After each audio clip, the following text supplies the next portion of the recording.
So I think the major contribution that Ivan made was to rethink the interaction of computers and humans in a much more natural way.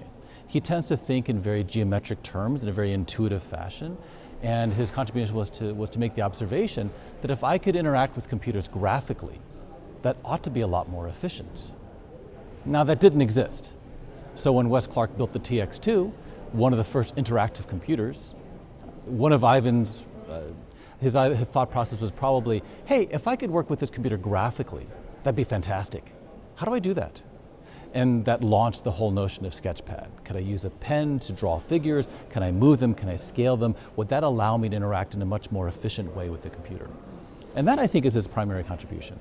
Empezar a pensar en cómo conseguir que cualquiera tuviese acceso a la informática y pudiese utilizarla y aprovecharla al máximo.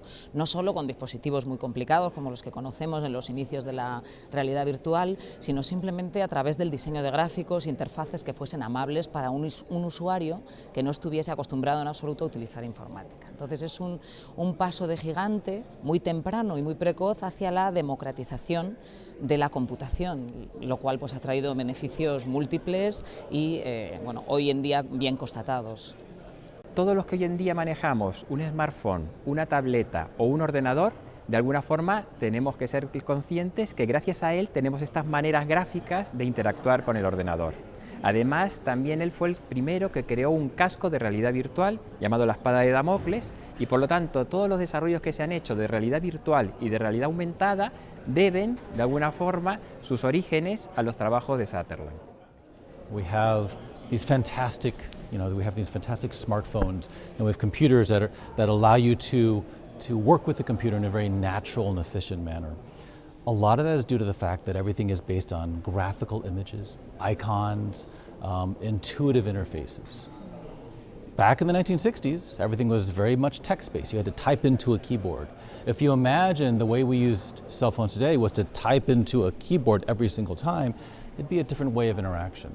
Él en el año 68 ya inventó este casco, lo que pasa que era un casco muy pesado porque para la época los ordenadores eran muy grandes, pero ya inventó un mundo en 3D donde el usuario de alguna forma se quedaba incluido y podía interactuar con esos objetos virtuales de ese mundo 3D que él inventó. Gracias a poder simular entornos con gráficos avanzados desde ya los años finales de los 70, principios de los 80, pues se pudieron predecir muchas situaciones que de otra manera no hubiera sido posible. Hoy en día, claro, estas aplicaciones están tan extendidas que estamos acostumbrados a verlas pues, en cualquier hospital, en cualquier oficina incluso, ¿no?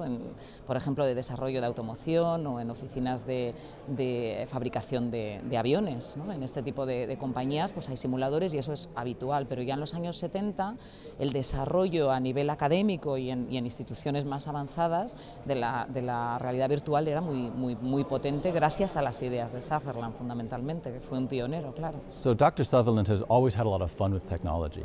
He's quoted as saying, when I don't get to do technology on a daily basis, I get grouchy.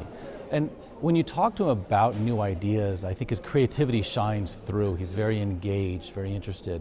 He has a wealth of patents, ideas patented by the US patent system. One of his favorite patents actually has to do with valves and machining, and has nothing to do with circuits or graphics, but it's a representation of his creative process and how he just thinks about ideas and problems all the time. And I think that curiosity is what really drives him forward.